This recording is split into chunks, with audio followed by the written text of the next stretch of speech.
Chapter 908. The Reverie begins. Hello, everyone, and welcome to another episode of the D. Luffy. I am the best guy ever, and this is Hypocrite. Hey! That's Hey. that's what I say now. I say A and then I squeak my voice. It's a pretty good meme. It's pretty good.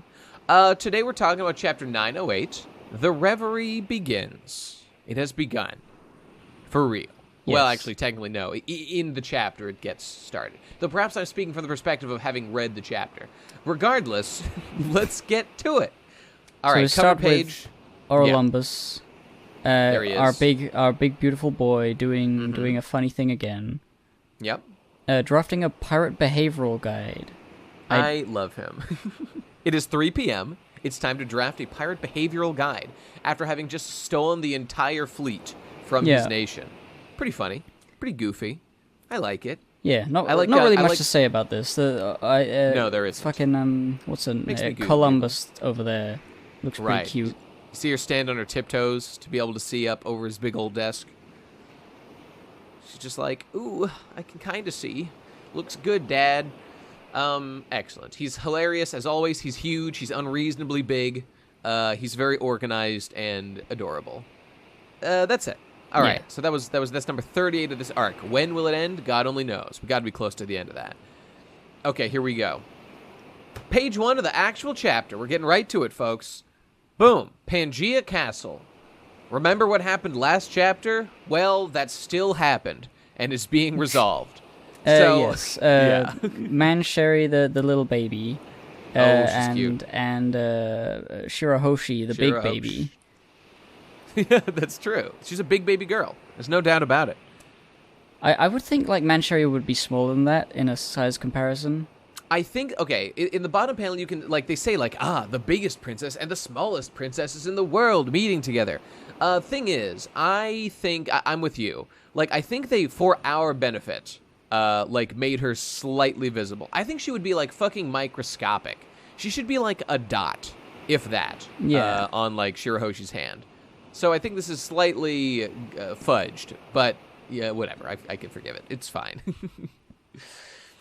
Very uncanny. Yeah, very so we got all the cute girls from all the cute girl prince kingdoms. They're all just sitting around being cute and doing stuff. And then we got the tough men on the next page being like, yes, we're very thankful for you, Mr. Don Quixote. Mr. Mjosgard. I looked up his pronunciation. I'd like to say this. This is the first time with this chapter where I felt something, I don't know, not concerning. It's just a negative-esque feeling. It's that, so King Neptune here says, like, so last chapter, his daughter was almost made a fucking slave, forever. And it would have been fucking over. And, like, he was willing to go to fucking war and, like, have all his people give up, like, their entire opportunities to, like, live on the surface with humans as equals. Like, he almost just fucking blew it. Because he was so enraged and hated humans in that moment. He just said, like, there's no way we can live with humans. But now, like, 5 seconds later, 5 minutes later, he's just saying, you know, there were good humans and there were bad humans. Wow, I've really learned a lesson today that, this Nibba here just was about to start a fucking war of the races. You're wrong on that. Am I? How so? It's not that, well, I mean, yes, he was about to start a war, but it's, like, obviously because he was starting a war with the world government, not humans necessarily. He knows humans are good. He likes Luffy. Okay, but I think he was, like, letting, you know, because racism, like, is illogical. He was, like, letting that, like, override his reason. I'm pulling up the actual words he used. I just want to compare that to this. Okay, it's right. Back one more page. Look at this fag looking up words, trying to make an argument. Trying to be evidence-based. The like feeling of the moment was clearly like it was not like, oh, I'm too racist for this. No, it was like the injustice was like making him do this, and obviously in any other situation he would not have gone that far. I'm not saying that. I'm not even making a point that Neptune is racist. What I'm making a No, point is that, it's like, the the tension of the last scene has been so quickly and easily resolved, despite how incredibly serious it was. And that's what I'm complaining about. Well, it's I like, mean, why that's... is he just, like, totally chill right now? He's not chill. His daughter was almost look at that made big a old fucking frown. slave. He's crossed his arms. He's like, man, that was fucked. You can't even see a frown. It's covered. He's probably having a big old No, smile. look at his wrinkles. His wrinkles like a C. Okay, Like a now, C to be fair, turned on its side. You can look at all the other guys' faces here, and they're all very grumpy about this. So, like, good. It's and yes, I know the tension is gone, but like it. You know how I got really fucked up last chapter? Think about like how serious this situation was and how disturbing I thought it was. And I just feel like we've just like completely forgotten that because these people. Like, I was feeling like that reading the chapter knowing it was fictional. These are the actual people whose daughter was almost made a fucking slave, and he's really just over it. And to me, that just feels cheap. I don't think it's that he's over it. I think the whole thing with that is that it was like, at a moment's notice, doesn't matter how kingly you are, your daughter could be stolen from under you, and there's nothing you can do about it, haha. And it was just that's like, absolutely right. That's definitely but true. This is like, he's just come back to his senses because, like, I don't know what your problem is necessarily. Look, I don't feel it, whatever you're feeling. It's not even like a Neptune, like a race thing with like the fishman. Like this, I didn't say that. It was that like, guy. Oh, I know he that guy cooled could have down. just as easily grabbed Vivi and said, "I'm going to make you my slave now, Vivi." And what I'm saying is, if he had grabbed Vivi, like this, it 100% could have been Vivi instead of Shirahoshi. There was no reason to think it couldn't. It's just that Shirahoshi, whatever, he likes her better. This guy's into mermaids. Like if he had grabbed Vivi, said, "I'm going to make you a slave." And Cobra was mad about that, like really mad. I mean, he's not here right now, but he responded like, "Oh, I'm gonna go to war to get her back." And then the next chapter, it was like total calm seas. To me, that would feel cheap, which is the only complaint I'm making right now. It's like, why is he just over this so quickly? Well, how do you know how quickly it's been? What? Even if it's been a day, if my daughter was attempted to make a slave the next day, I'd be upset about it. I just fundamentally do not feel what you're feeling about this scene. Well, like, all right. I don't think fair enough. It's like, oh, whiplash. Like it's, I don't know. That's like exactly I mean, what obviously, I would use to describe it. Whiplash. Mm-hmm. Obviously, like the end of the last chapter and the beginning of this one don't happen. Like it was a week. The tone has them. Shifted massively. Yeah. And that's just the way. That's what I'm complaining about. That's the way like serialized things happen. Like, but that's not an excuse. Well, yeah, I'm just saying. Uh-huh. That I'm used to that, having read manga for years. I don't know. You know what's funny? I made the exact same argument to someone else about something. I can't remember. It was in the Discord. I said that, like, I'm used to... Oh, you know what it was? I was arguing that I'm used to the kind of, like, cliffhanger endings of chapters that we get, like, at the end of this chapter, for example, or last chapter, or the one with the hat. And so because, like, I've been reading One Piece for so long, I'm used to that kind of stuff, and it is a negative thing about the genre. And that's not an excuse, but, like, I am used to it. And I feel pretty similar about this, I guess. I'm aware that a lot of this is just because the tone of One Piece is very lighthearted. And, like, Oda does not want to dwell on the nightmare that is slavery. Like, that's not what he's out to do with One Piece. Yeah, I think so, like, I think that's the main thing, is that any time in One Piece, when there's, like, a thing that happens, like, that isn't, like, the climax of an arc... It's not, like, dwelled on throughout the next few chapters as heavily, because there's lots of stuff to do aside from that. But I think it's and still it reasonable just to point feels it out. like, I don't know, like, yeah. I think I mean, I'm just disagreeing with this premise that, and I don't know if you're really saying this, but, like, just because it's One Piece doesn't mean that anything I've said isn't applicable or true, or I mean it is how I really feel. I feel emotional whiplash at how quickly Neptune specifically got over his daughter almost being made a slave, and that feels cheap to me, and I dislike it. It doesn't look like he's over it. If he was just more angry looking, I would be fine. He looks angry. He looks chill as fuck. He doesn't look chill. He's like tensed up. He's got like so look, count the furrows in his brow. he looks like that. I'm pretty sure he looks like that literally all the time. No, I'm fucking googling it. He looks like like a fucking picture. He's sort of like after like after a rage, it's like, okay, I'm calm, but you can see he's like just not facially calm. Okay, I guess you just don't see the thing in the face that I do. That's true. The only thing. Look at this picture of Neptune that I just posted. I mean, this one's kind of small, but like this is just him on Fishman Island, just at a normal moment, and this is him in literally the exact same pose. There is no difference between what he's looking like here and at this situation in the manga currently. Like the brow is furrowed, exactly the same. He's got his arms crossed, the position, like, and this is what I'm complaining about.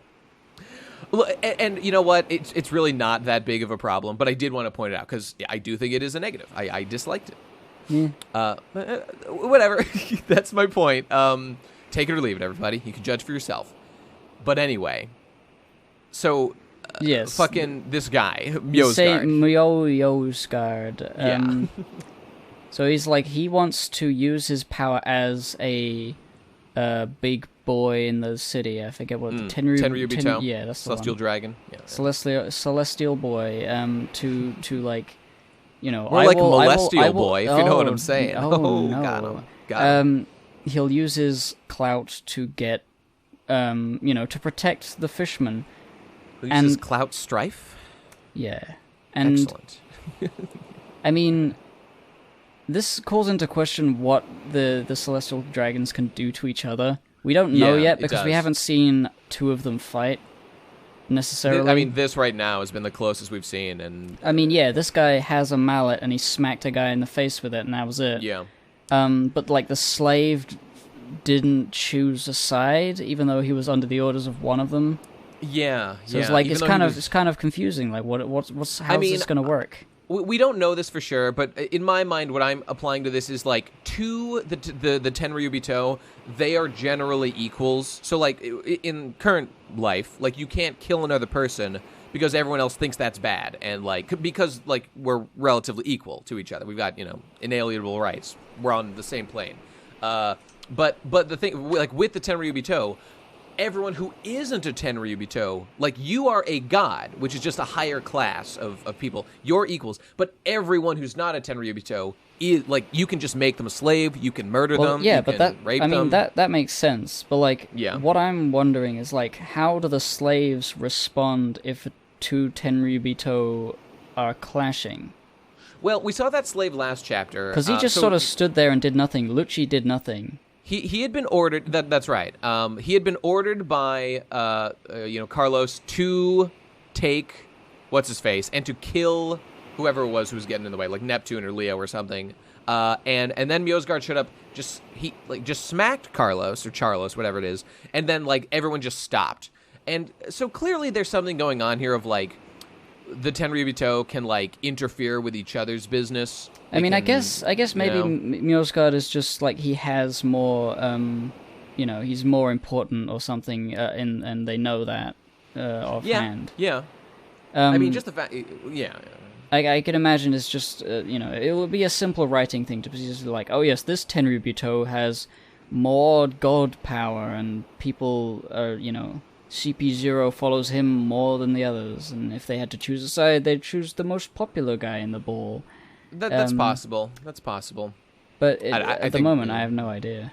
Yeah, I mean, I think they're just relatively equals, but we'll like they've all got like any admiral, if you recall, fair viewers, during the Buster call during Ennie's lobby, any admiral can just initiate a Buster call, and I think the idea was during Shabondi, any like Tenryuubito can call an admiral to like come do something for them. Like that's a job, like that's like a thing they can do, which is why Kizaru showed up after Luffy hit Charlos in Shabondi Archipelago.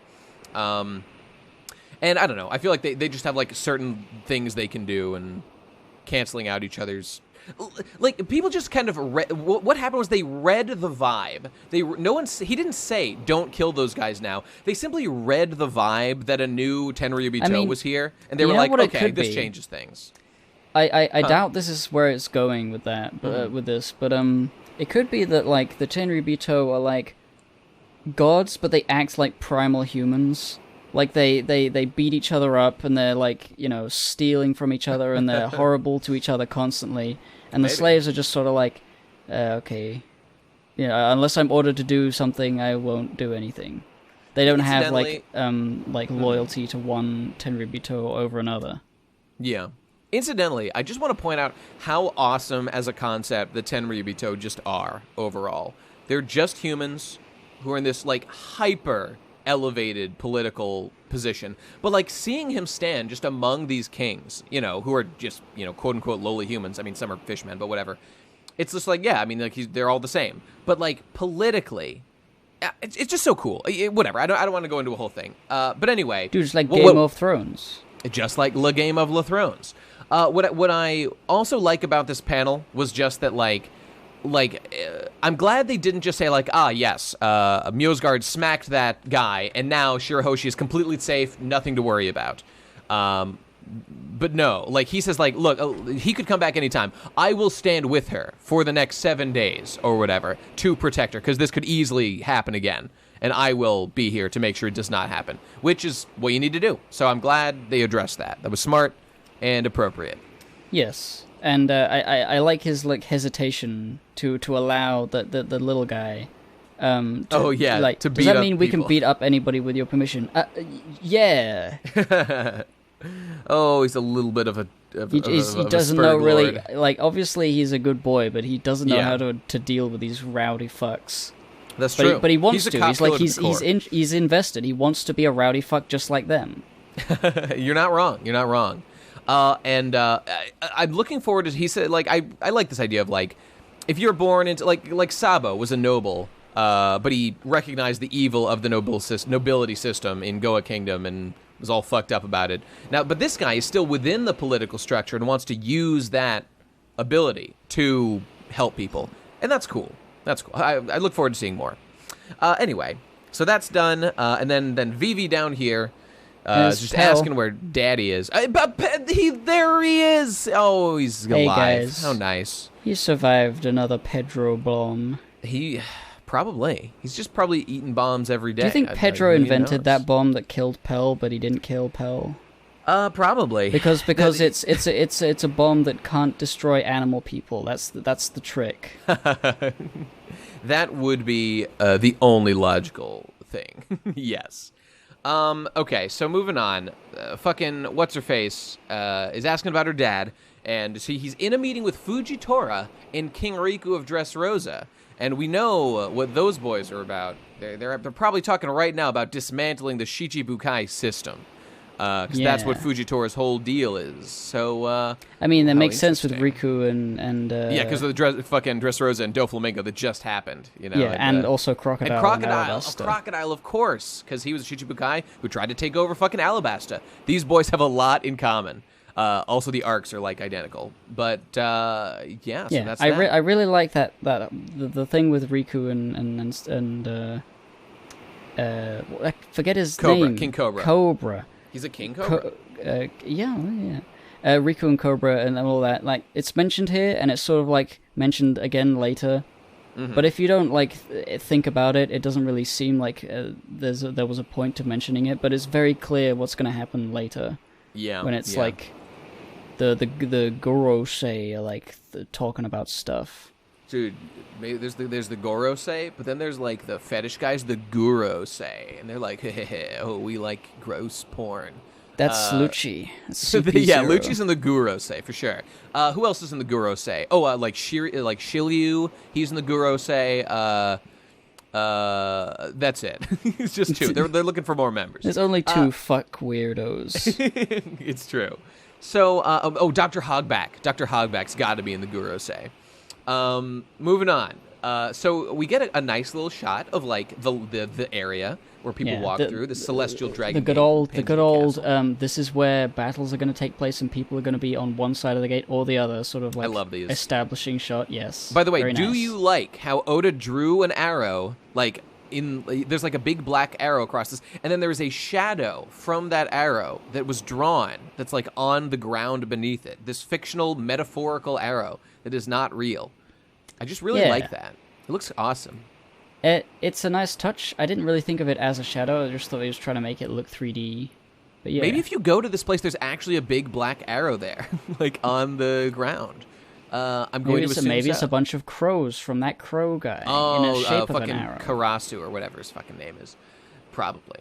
So here there's a little entranceway. So like as our kings and the boys come in to be in Reverie, they walk through one of these gates, and you take a left to go to Pangea, but you take a right and you go through the Celestial Dragon Gate to the domain of the gods. The godly slums, as they're called.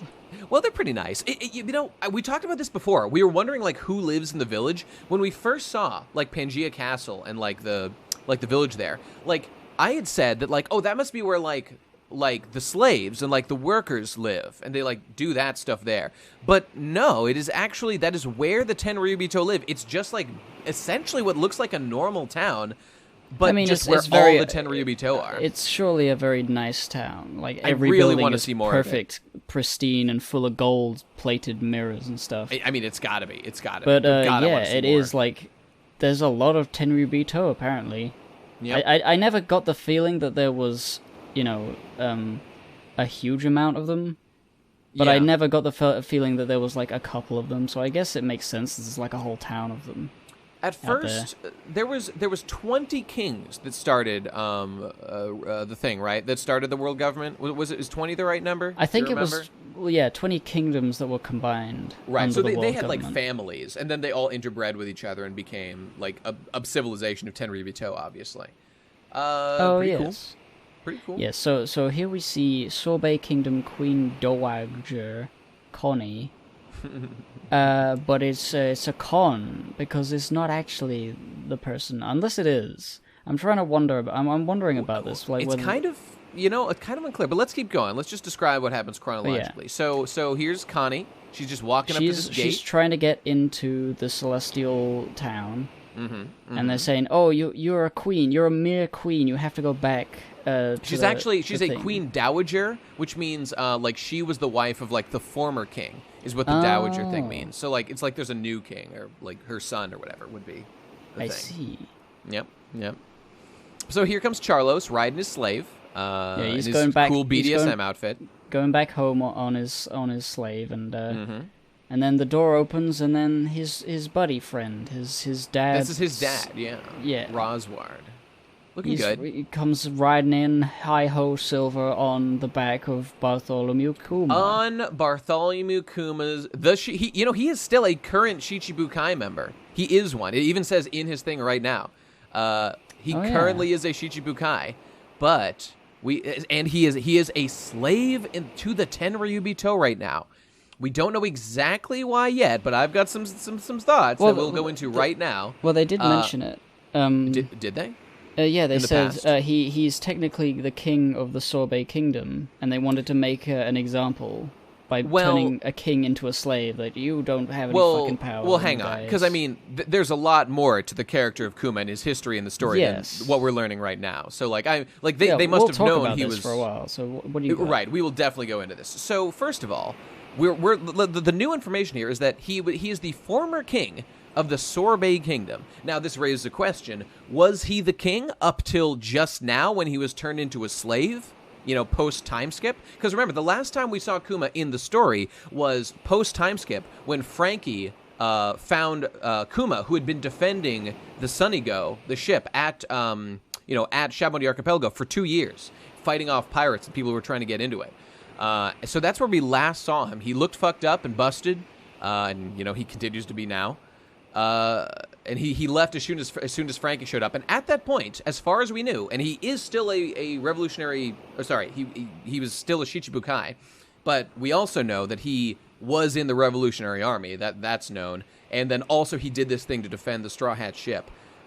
Some combination of those things definitely are what led him to become, like, being made a slave. And, he was already literally a tool of the government. Because... he has become a full cyborg. He was a cyborg from the start, when we met him in the series. Yeah. But he lost his mind. I think it was before Reverie. Before the War of the Best. Yeah. Oh, maybe, I think. I don't think he said anything. I think they made the pacifistas in his image, and they were shooting laser beams and all that. And then at some point there was like talks. I think maybe in Impel Down, Ivankov was like talking about him, and then we learned that I don't remember when we learned, but we learned somehow that it's gone. He's no longer a human being. He's no longer alive technically. Right. So making him a slave, we'll keep going, but like again, it's really fucked up. But like he had kind of already lost consciousness and his humanity from what we understand. So, like this is pretty fucked up, but like making like a robot a slave isn't, like, morally speaking, is not so bad, because, they're built to serve anyway, and they don't have feelings. If Kuma doesn't have any feelings, then, don't get me wrong, his sacrifice to get here, to, like, lose his humanity to the world government, that's fucked up. But I think...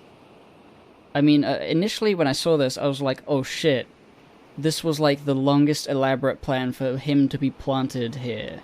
Yeah. In the world. Like, he turned himself into a robot, but he kept a tiny shred of his humanity. So that the perfect moment, he could, like, help the Revolutionary Army overthrow... Like, maybe Dragon told him to do this, like, way back.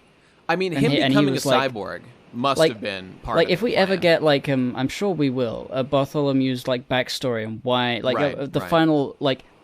This is what he actually sacrificed, and this is, you're gonna cry a river over this guy.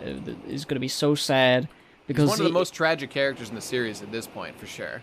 Yeah, and it's like, if it turns out that he did all this so that he could be in this position to help the Revolutionary Army do whatever they're going to do here, that would be fucking sick, and I would be very happy. Yeah. Even just the fact that he literally gave his life for the cause. Like, literally. There's no... Even if his body's moving around, his consciousness, his sense of self is gone. He is dead.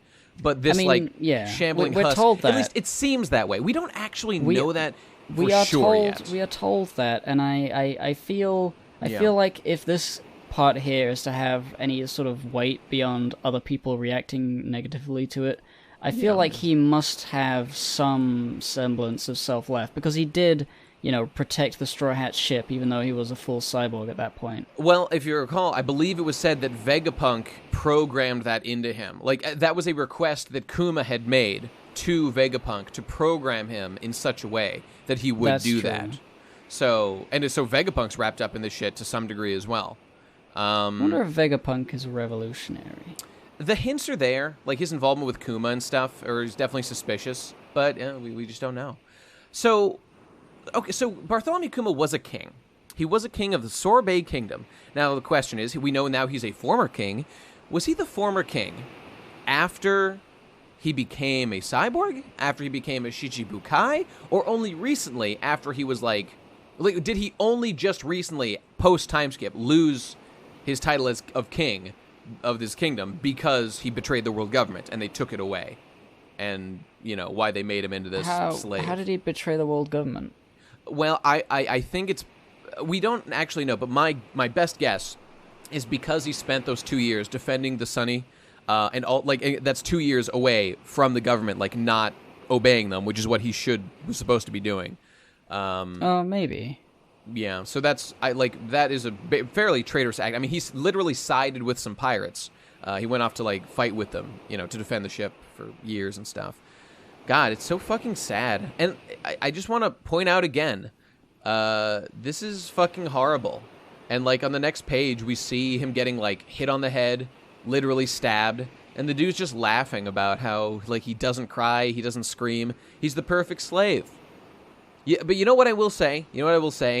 That is slightly good news. It's slightly good news, only in the sense that it appears that the Tenryuubito do not specifically derive pleasure or enjoyment from the suffering of their slaves.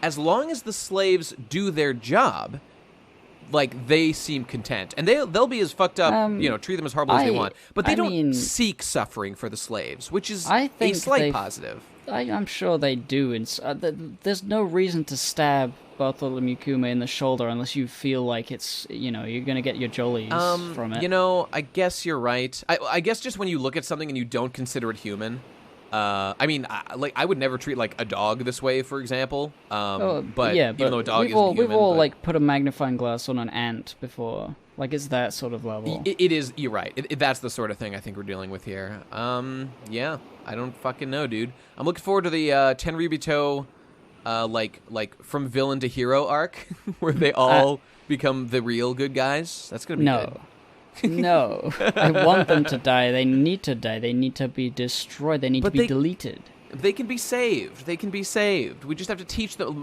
Fucking Mjosgard was saved. We could save Rosward. What's Oda gonna do? What's the Oda endgame? Like, all right. It is 1,000 times over. Like, this man, Rosward, definitely deserves death for his crimes against humanity. There's no question about it. Yeah, owning slaves is frankly enough. Right there. I was saying like a few episodes ago, that it's interesting that there's a good Tenryubito, that there's like possibilities of redemption. There's a couple of them because of homing too, and you know. Yeah, and also like Stelly is like the obvious like evil king character, but there's obviously a lot of good kings, and it's like, on every rung of like the political ladder, there are good and bad people. Just the like guy, real life. And Neptune says even in this chapter, like, there's good men, good humans, bad humans, good, just like fishmen. Right. And it's like, I guess I don't know what the end game would be, but it's definitely not going to be... Are they all going to get murdered, or are they going to be redeemed? Or maybe they're just the bad ones will be murdered. Well, I think the thing is that it's not simple. You can't just kill everybody or save everybody. But that's what's got me fucked up. Like, literally, how is this going to get resolved by the end of One Piece? Like, the existence of these people. It's a very, like... surprisingly like mature and like nuanced perspective on a way to tell a story like this. You could just have a big evil, like, you know, Naruto villain where he's like, I just want to see people turn to dust and kill them. That's what I want. And we don't know that there's anyone like that, but even if there isn't like a big bad, I know people there's lots of bad people in One Piece of all types, races and creeds and upbringings, and it's like, you know, the good guys are literally pirates. Yeah, because the organizational structure is so fucked up. It's the people who have said fuck that, and like the chaotic people who are just like, we'll make our own system in life. You know, the egalitarians, the libertarian heroes, go out there and they just fucking what makes you a pirate in One Piece is just to say that you're not going to submit to the world government. In effect, that just makes you a pirate, just by doing that. So that's really what piracy is. Like, piracy isn't piracy. Piracy is freedom from tyranny in One Piece, basically. Yeah, for the most part. But then there's also, like, I mean, I would be surprised if the question never comes up of, like, but no, not everybody can't be a pirate. People have to have jobs and have society, because not everybody's a fucking beast. I mean, but that's the thing, dude. It's about a balance. Like, One Piece is a world where, like, the authoritarian element has gotten way too much control over the world, and, like, they need a force like pirates to, like, shake things up. It's like the fucking, you know, the old Rasu Kamina dynamic. Like, the world government Rasu element is way too... You can't have, like, a world government and pirates as the balance. One of them has to win. Eventually, right? Well, I mean, you know, there will always be conflict, you know, within men and within societies of all kinds. And this fundamental one of, like, order versus chaos, to a certain degree, I'm kind of convinced that will never go away in human beings. That's why it's so weird. That's why it's so good.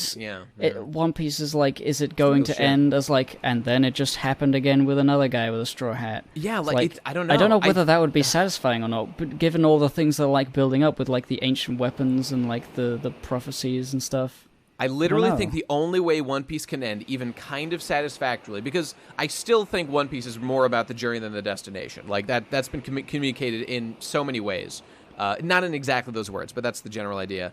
That, like, One Piece has to end on a note of, like, Luffy's going to become Pirate King, but they're going to be like, but that didn't change him at all. There he goes off having adventures, and he's going to go, and he's just going to be going off having adventures, maybe still with his crew, hopefully. It'd be sad to see them split up.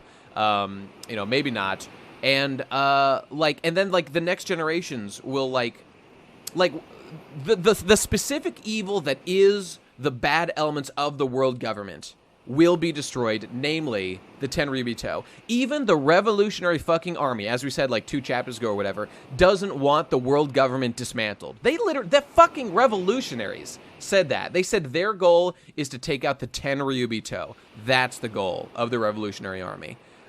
Because they are so clearly evil and fucked up, and it makes complete sense to get rid of this system. Yeah. So I think what's going to happen at the end of One Piece is, like, Luffy will stay Luffy, like, adventure, freedom will still be everything he's about, and, like, the specific evil here of the Tenryubito will be disposed of, and we'll say that, like, and we won't say happily ever after. What we'll say is that the people of the world have learned from this experience of having the Tenryubito and getting rid of it after 800 years, and, like, the takeaway for the people of the One Piece world should be, like, we won't make this mistake again. We will not institute this kind of, like, overly controlling evil government again. Like, we've learned that we need to have more freedom for people. We can't force them to, you know, be a part of this corrupt system. And like, it could happen again, but the people of the world will hopefully be more vigilant. I think really that's the ultimate thing I think One Piece is going to end with. Yeah, I think that because you can't just say it's over, the end, nothing else bad ever happened. I mean, make sense. It's very clear that, like, Luffy's influence over so many, like, countries and kingdoms is like they're going to form a better society in the future. Yeah. And Reverie itself is, like, fine. Reverie is actually great. That, like, all these kings just meet up. I mean, you could argue that kings aren't really a very moral system, but whatever. It generally seems to work okay. But the Tenryubito. You know, I mean, in One Piece, when a king is a good king, then like Dalton, it generally works out. You know, that's true. The problem is when you have an evil king like Wapol, but of the evil kingdom, of literally the evil kingdom. Oh man, I'm just looking at this picture, Kuma. Man, it's so sad. This is fucked up. Kuma has suffered so much. Like, this is just the biggest example yet of the cruelty of the world government. I might even sound like I'm underplaying it, but I'm just fucking exhausted from just, like, all this fucked up shit that keeps happening. Yeah. Anytime the Tenryubito are around, man, like, it's just going to happen naturally. When you don't think of your fellow human beings as, like, worthy of moral consideration or protection or safety or anything, and they're just to be treated as literal playthings for you, it's only natural that this kind of stuff will happen every time you interact with them because you don't respect their life or their well-being or any of this shit. He's got swords sticking out of him. He's covered in blood. He fucked up. It's gross. Yeah, remember when having swords stuck out of you was like an edgy thing? I remember Zabuza from when he got the swords in him. That was a cool moment. Oh my god. It didn't feel like this. It was just feeling like, yeah, I'm fucking hard as nails. And this is Kuma, literally like a robot. He doesn't care. You know, cyborg. Is like, it hurts, but it doesn't hurt that much. But it feels much more, you know, impactful. Just 4 swords in his back, his giant back. Crawling on his fucking hands. And the fact they make the slaves walk on their hands and knees is fucked up. I don't know, it makes me think of, like, I know this is fucked up, and I don't even like to think about it, but, like, the human centipede. And how, like, you know, they just physically modified human being. Like, a human being is not designed to crawl on their knees. And if you crawl on your knees for, like, do it for 1 minute right now while you listen to this. Your knees will fucking hurt. And you will be in pain. And they just have to do this all the time. They don't even have fucking knee pads. They're gonna skin their knee really bad and repeatedly. And then it'll get down to the fucking bone. Oh, God. Crawling on knees is honestly triggering for me. It fucks me up. It's gross. That's the worst thing about this image. That is the worst. You know, it honestly kind of... Okay, well, the swords are bad. But it's the most... Like, getting a sword stuck in your back is kind of like... I don't mean to say, like, it's ridiculous. Like, it would never happen. But it's, like, more over the top. But I can relate to being forced to crawl on my knees and how much it hurts. And it's just a little thing these slaves have to do all the time. And a human being... Like, it would be much more efficient for this guy to, like, ride in some sort of, like, backpack strap that Kuma carried while walking on his 2 feet, but they want to treat them like animals. That's the point. To force them to feel like fucking beasts. It's just fucked up, man. It's just fucked up. They literally ride humans. They ride humans. Stop. Please don't. I just want to mention, in case you didn't notice, but Connie over there, the old lady, was also from the Sorbet Kingdom, apparently. Indeed. So, like, what's the connection? This is very interesting. She was and it introduced turns out, we was going over to the next page.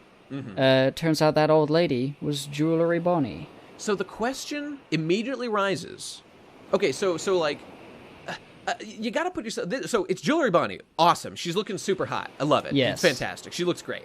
But, I gotta say, so, like, this is the Queen Dowager of the Sorbet Kingdom. And then you've got right here, like we see before us, the former king, aka what would have been her son, probably, of the Sorbet Kingdom. It is the same fucking kingdom. Then it turns out that's Jewelry Bonney, who was pretending to be the Queen Dowager. So I got many questions.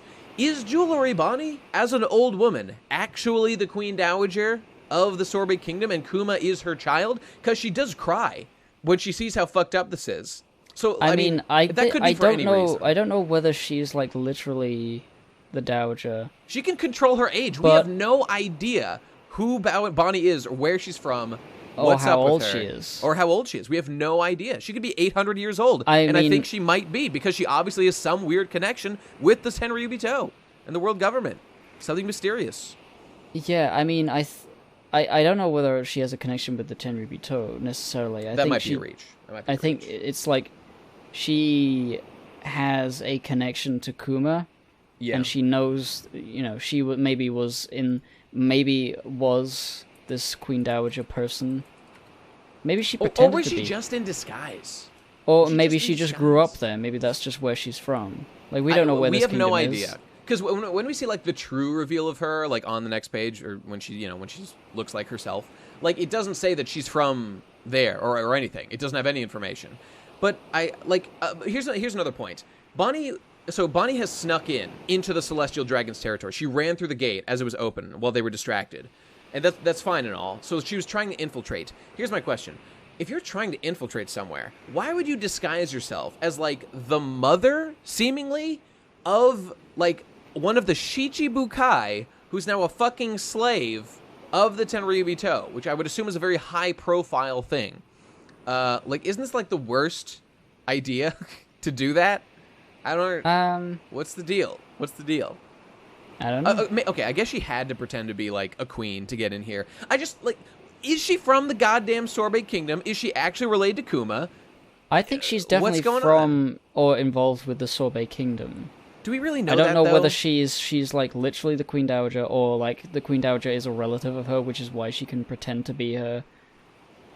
Like, she might be Kuma's daughter or something fucked up. Maybe. It's definitely possible. I have no fucking idea. But the fact that she cries when she sees him, like, anyone should cry when you see what's happening to Kuma here in real life, if you're a One Piece person. But I do think it's implying a connection. Man, it's fucked up. It's really fucked up. By the way, I just want to give a shout out to Bonnie's hat that she looks great in, and she's just really attractive. And it's awesome. That's that's all. That's all I've got to say. I like those floral knee things. True, though. I think she's had those. I wonder if they've changed style. Though I know she wore something like those from the very first time that we saw her. The last time we saw her, she was wearing like a big old. I think they didn't have the ruffles back then. You might be right. By the way, I just wanted to point out that we didn't mention this, but so Bartholomew Kuma is actually a communal slave that you have to rent. You rent Kuma to ride or do what you want with if you're a Tenryuubito. It's like he's literally the town bicycle, literally. I assumed from that all slaves are like that, and you can just rent Maybe. them. But this one's the coolest ones, where everybody's trying to get their hands on him. And they call him the invincible slave, and they look forward to renting him out like a fucking car. And man, this is fucked up, dude. This is really fucked up. Okay. Anyway, so that's probably why there's multiple different types of swords in him, because I've heard that maybe. he doesn't flinch when you stab him. I Jesus can't Christ. wait to stab him. God, fuck. Maybe, dude. I don't know. I would like to point out, though, excuse me, Gam, but do you remember in chapter blah, blah, blah, I can't remember the number, when Zoro attempted to slash Bartholomew Kuma, who canonically is able to cut steel, and was unable to cut said steel that Kuma is made of, because he is made of Wapol metal that is stronger than normal steel? Excuse me, but why is it that these Tenryuubito, who clearly are not swordsmen of a high caliber, are able to stab into him? Would you care to comment, Mr. Oda, sir? Explain that. Probably that the cyborg part of him, the human part of him, is just his back. It's just like Frankie, but just before like Frankie, the time skip. If he lied on his back, he would be invincible. Yeah. Serious question. This is a fairly silly point, but serious question. If Zoro, like, okay, look at on page what is this? Page 10, I think. No, page 8. With Bonney's like big full body reveal. Full body reveal. Yes, sir. Please. In the top there, like, we see Kuma getting stabbed, like, in the center of the back, it looks like. But here's my question. If Zoro had stabbed Kuma at that spot, would he have similarly been able to hit mushy stuff? I believe so. Or has he changed? Has he been rebuilt? I believe so. I think the main thing is that Kuma was fighting Zoro, and so he would, like, be dodging, and then if he got hit, it would only be, like, the parts of him that he knew were reinforced. Yeah. Well, you know what? I've been waiting on this. It's been years. I haven't said this rant. It's time to do it right now. The moment that everybody loves, where Kuma fights Zoro, and Zoro slashes his shoulder and is unable to cut the steel. Zoro did a cool, like, dash past slash, but Zoro hit Kuma's shoulder. He hit his shoulder. Why the fuck was he aiming for his goddamn shoulder? Because it's just been revealed, for what we're seeing now, that Kuma does have weak spots. So, what the fuck, Zoro? Why would you aim for a man's shoulder? Well, if you know sword combat... Yeah. I mean, it doesn't make sense a lot of the time in, like, anime, because everyone has special superpowers, but, like, you stab a man in the shoulder, you can't use his arm anymore. And it's a big, meaty target, it's very easy to hit. I guess. And it really gets... I mean, I assume that's the most logical thing. Well, I thought about stuff like that as well, like, why would you not go for the heart? But, like... Right. It's easier to hit a shoulder, and also, think about how tall Kuma is. People. Zoro had to, like, walk up to him, do a big ol' jump, and then do a slash. It doesn't make sense. He had to get really high to do that slash. Why didn't he cut his fucking legs off? They jump... He jumps high. Zoro's not bad at the jumps. Okay, that I don't actually care about that. Enough of this. Really sad, really fucked up. Rest in peace, Bartholomew Kuma. And then we get Sabo's reaction to this news. Indeed, because they are under the ground. Up, Sabo. They're in a little hidey hole that the mole man made. That's cool. I really like his power. Like, you did say it was sort of like a thing. Oh, like Senor Pink Pika. Clone, kind of. No. No? Pika. What was his name? Oh, it's kind of a combination of the two. But yeah, Pika. That's true. That is a good point. I feel like this shows that it's a little different in that he can create caverns. He doesn't turn into stone. You don't think Pika can't create caverns? Like, I know this guy's power is a little more like goopy doopy than Pika's. I feel like it's visually distinct enough to be okay. I don't have any problem with it. I'm not worried about it. It's no big deal. But I do want to give Oda, 10 points from Gryffindor for this business. That's inappropriate. By the way, I love that smiling Kuma, that gentle Kuma. There he is. But I really like that his, like, frown, like the indents on his jaw that are, like, where his frown would end. Yeah. They remain even when he's smiling. It looks kind of like he has a lumpy double chin. I've never understood, like, what that was on his face, like those things. What are those supposed to be? Well, like, when he's frowning, like he always is, I always assumed it was like lips, basically? Yeah, the edge of his lips. I guess like, if you frown really big, there's, like, the lines like that. Well, but when he's smiling like this, it's sort of different. Isn't it more like, if he was smiling, you shouldn't see those because he's not moving his face in a way where those would be there? If you erase those, then he would look kind of normal, with just a big square chin. Yeah. Well, all right. You fucked up, Oda. This is the biggest mistake of all. It is fairly strange. Unless, like, Are those like having something to do with like a weird jaw bone? Like, is that what's going on there? I mean, if it is, it's a funny One Piece character thing. It doesn't matter. Yeah, I guess you're right. In any case, I mean, he has funny ears. He does have very silly ears. So the boys are here, and they're saying, blah, blah, blah, we feel the same way. There's no way we can leave Kuma to your fate. We can't leave, Bartholomew Kuma to this fate. And Karasu says, that's the reason we came here, after all. So now we know. This is a rescue mission for Bartholomew Kuma. That's what they came here to do. I mean, was the fact that Reverie is going on a complete coincidence? No, I don't think it would be. I think it was, I mean, I'm sure there's more to it than just saving Kuma. Yeah. Probably. Like Dragon was saying, Dragon is probably here. He's probably going to be doing something. He's got to be here. Toppling the Tenryuubito is you know what? Part of it, and he sent Sabo, the little boy, off to do the rescue mission for Kuma. You're probably right. He said, that's what we came here to do. Maybe that's their mission right now. Whereas the other, Dragon's job is destroy the fucking Tenryuubito. It possible. Definitely possible. We'll see. So, blah, blah, blah. Yeah, I mean, Karasu's just laying the black pills here. Even if we rescue him, he won't come back. He's gone. His life is already gone. He is a cyborg.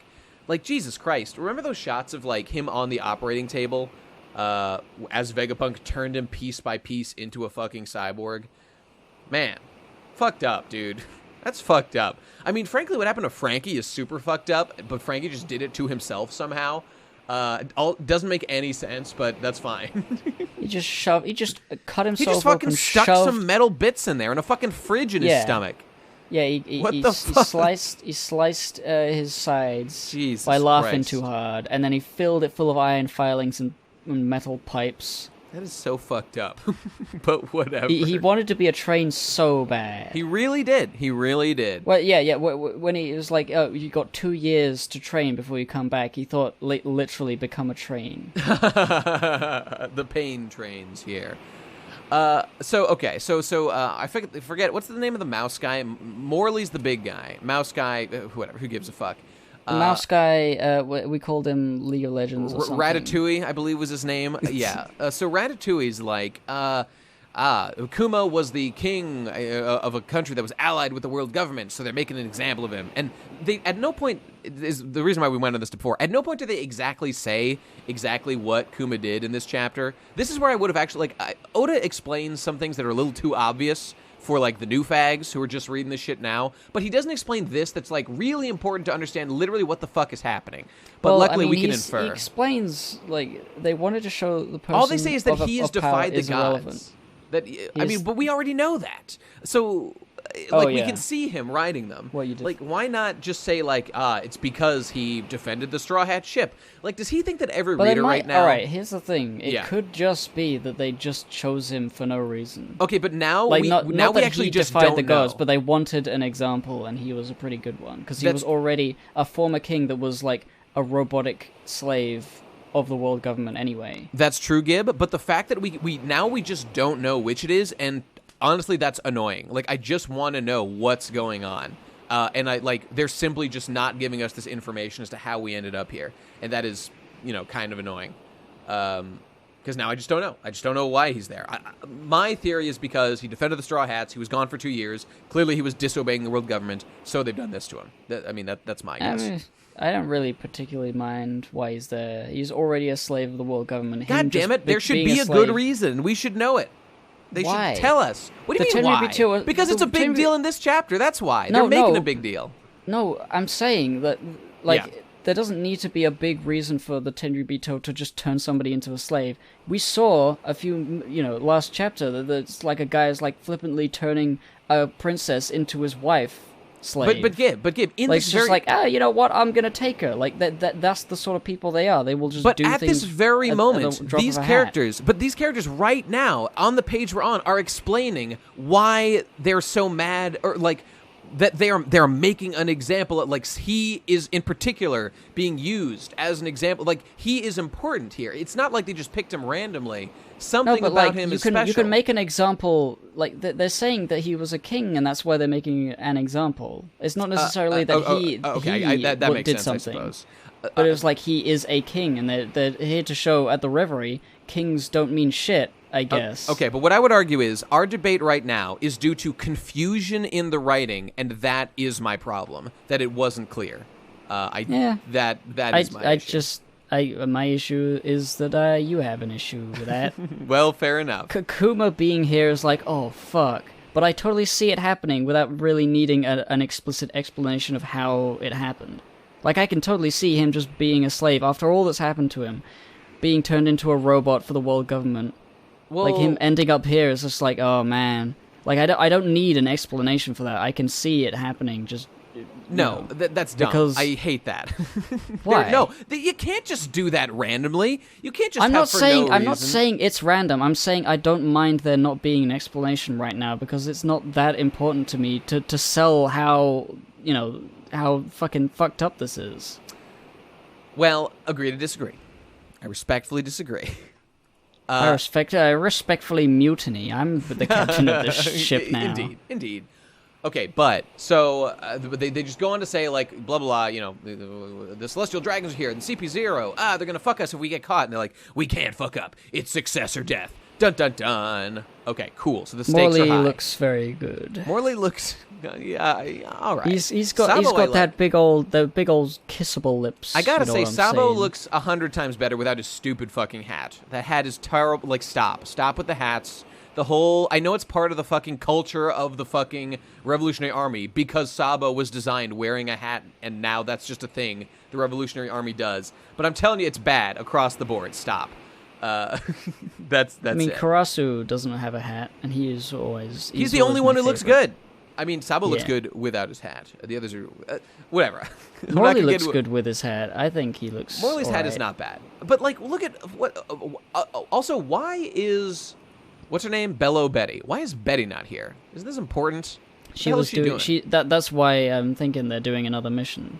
Yeah, I guess. With Dragon, Bello Betty, and. But we saw Bello Betty was just at Kamabaka Kingdom, just like chilling with. Well, yeah, like the advanced party is gone already, and then Dragon and everyone else from there, like Ivankov, they're gonna do mission 2 probably. That's what I'm thinking.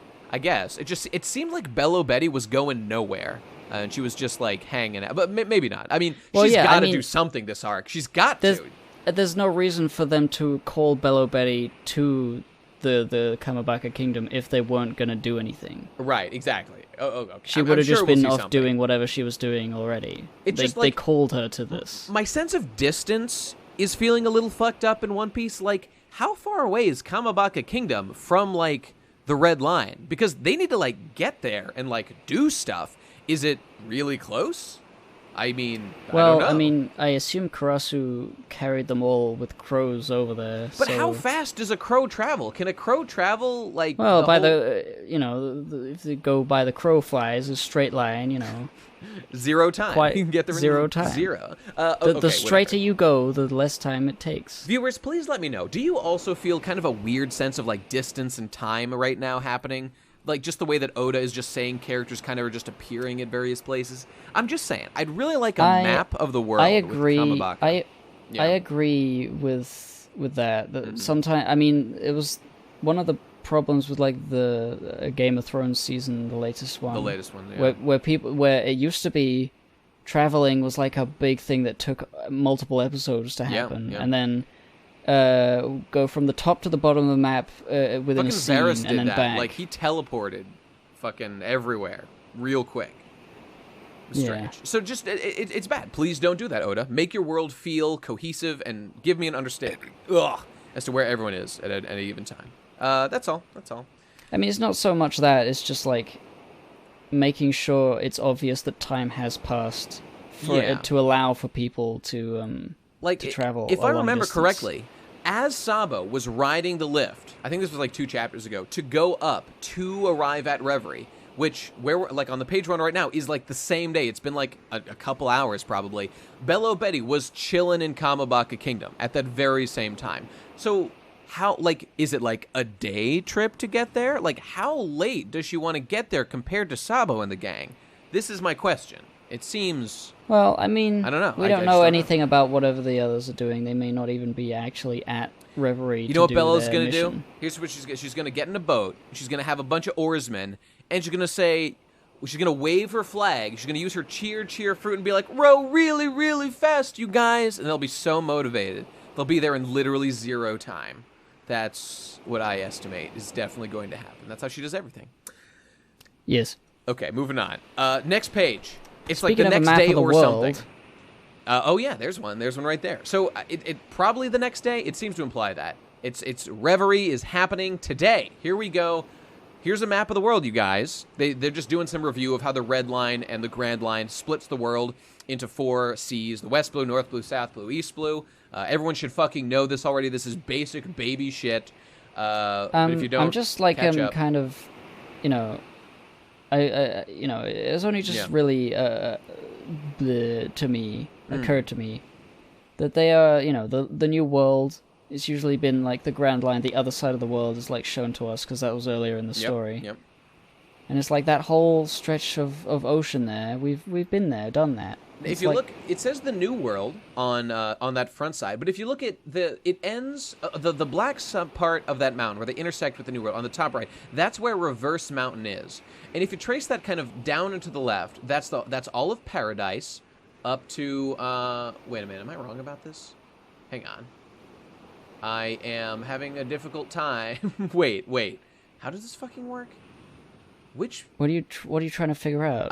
Where is the New World intersecting with the red line? It's supposed to intersect at 2 points. Well, yeah, you can see on the left there where it says Holy Man Marichois. Right. And then on the other side with the black, that's the other side of the world. Okay, but here's my question. Like, if you look at there's a middle point there. There's like a third point at the bottom there where like it's the sort of the lighter colored piece of the red line intersects kind of on the back of the globe. Like, am I crazy, or is this thing intersecting with the red line 3 times on this globe? You're crazy. Okay, I'm reading it wrong. That the curvature of the ball is going like outward there. It's not like underside. Okay, I'm sorry. Like, it's one of these 3D optical illusion things that's fucking me up. Okay, to continue my point. If you look at on the right where the red line intersects with the grand line, and you go bottom left, all that is Paradise up till you get to the red Holy Land Marichois. That whole area we have traveled on the grand line, and now somewhere along that path of the New World, probably more than halfway at this point, are our Straw Hat Boys. So there's like a quarter of it left, maybe, of this whole grand line adventure. Pretty cool. Yeah. Pretty cool.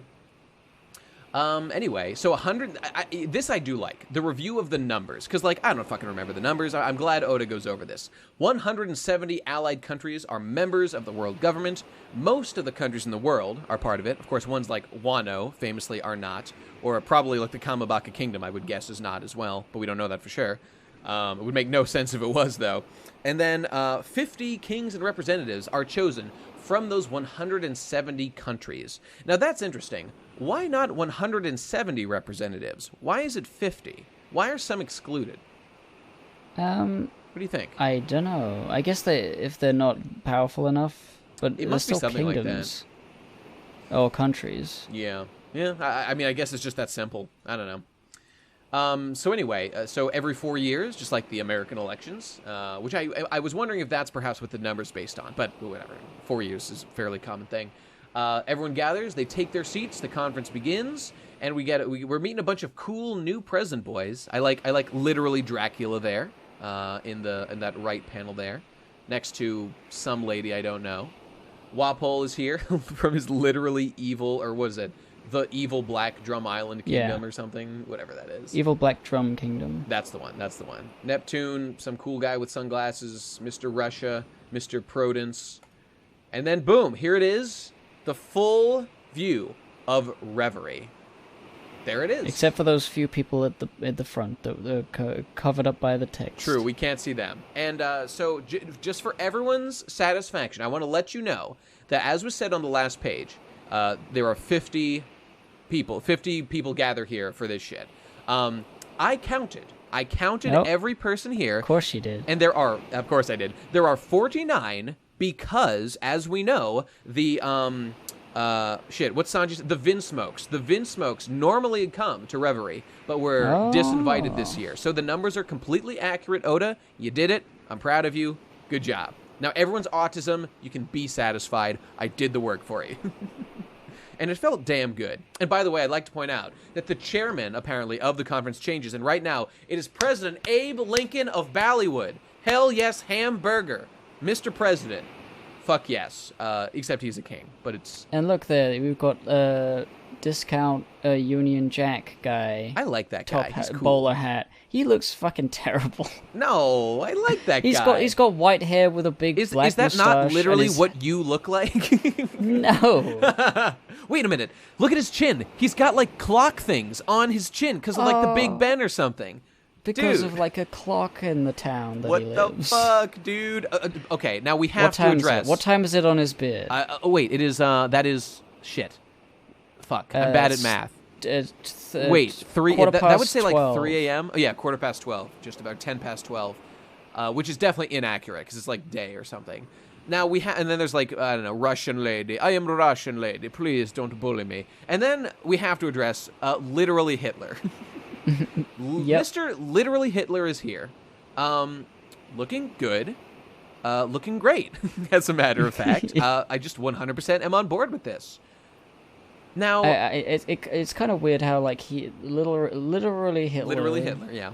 Yeah. He has this funny bead spectacles, but then the next guy also has the similar spectacles. What is he supposed to be? I think that's the king of the place that Don Chinjiao is from. I think that's that guy. Oh, China. Yeah, like China or whatever. I'm pretty sure that's him. He's got the Fu Manchu mustache or whatever. Pretty sure that's that guy.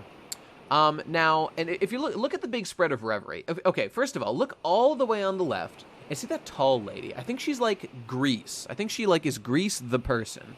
I think she's wearing like a Grecian hat or something. And then if you look, you can see Hitler, like a little bit to the upper right, and then two beyond him. Oh, I think Union Jack is there, and then beyond him is like Mr. Aladdin, sir. What will your pleasure be? Wearing a genie lamp on his head. Yes, on his head. Very fucking funny. And I just want to say, I feel like, and I think some people even say this. Some people would say like, this is racist. Or like King Tacos over on the right with a cactus hat. His name is King Tacos. Okay, I want a serious point.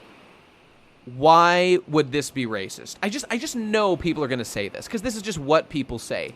Like, in no way is anyone's identity as a person being insulted by Mr. Saudi Arabia having a literal lamp on his head. It's just silly shorthand, so we just get an idea who this person is supposed to be. And it's like no one. Okay, go on. It's really just like I've never understood this. A few decades ago, none of this would have been like considered racist if they were doing like.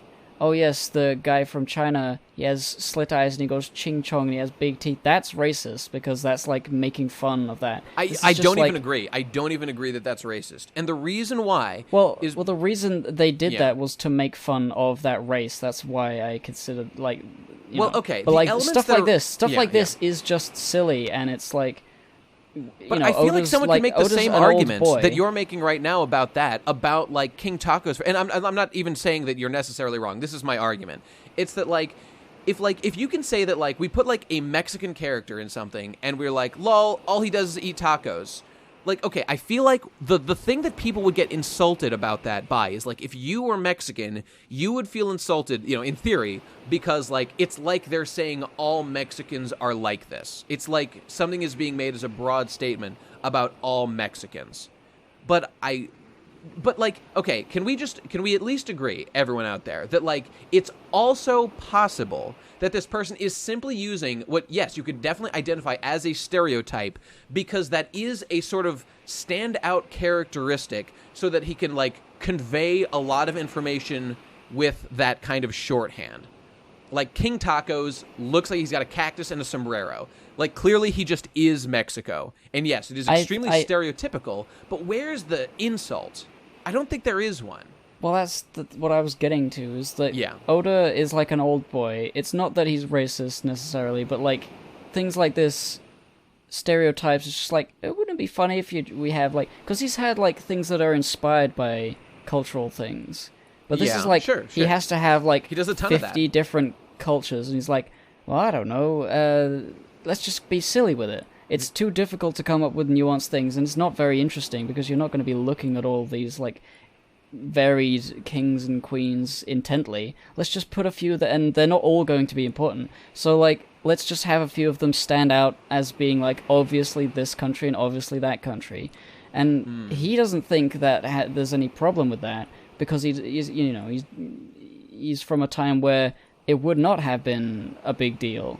But nowadays, so many things are big deals constantly to everybody, and it's like, you know, I can imagine him doing this and being like totally innocent about it, and being like surprised when people are like, oh, I don't know. This may be a fundamental worldview issue, but I, without any hesitation, think that there is literally nothing one could even claim is offensive about anything happening here.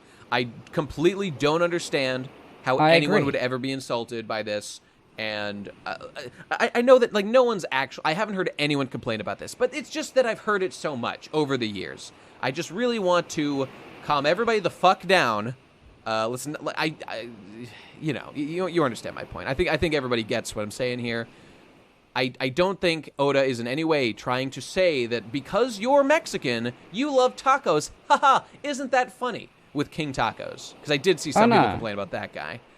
Yeah, but like I was saying, like, it's not that he did it because he thinks Mexicans are funny. It's because he needs a lot of different cultures, and not all of them are important. So yeah, just make them visually interesting, like he does with all of his characters. That's true. He makes all of them to weird shoot and my silly. own argument in the foot. I have to give it to people who would claim that like, if Oda was, in fact, actually racist, let's say he literally hated Mexican people and was like, haha, I'll reduce them down to the fact that they like tacos by naming my character King Tacos. Haha, I'll do that now.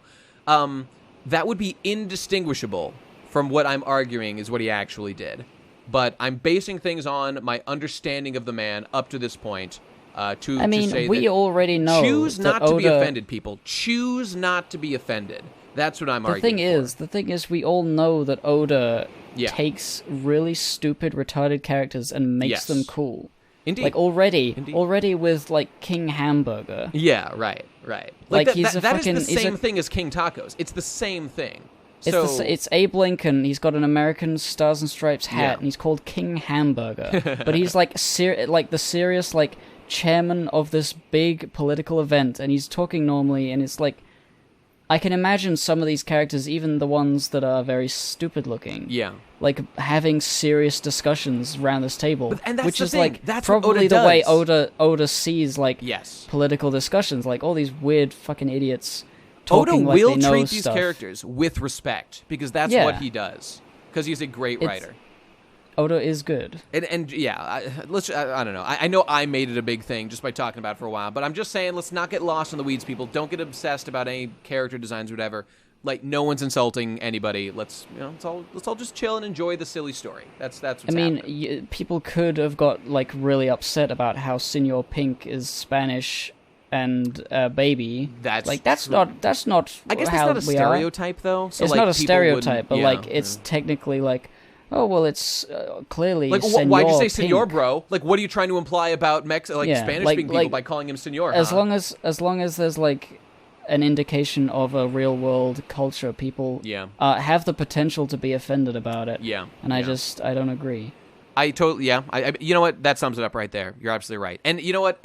I wish instead of saying all that, I could have just said what I really would prefer to just say. It's like, look how sick this fucking spread is. Look how dope Reverie looks. I love seeing all these characters. I love pinpointing out characters I recognize. There's King Neptune, and to his right, you can see Stelly, like tiny, like looking up at him, like, oh, he's a big boy. You got King Prudence. You got all these new kings we just met.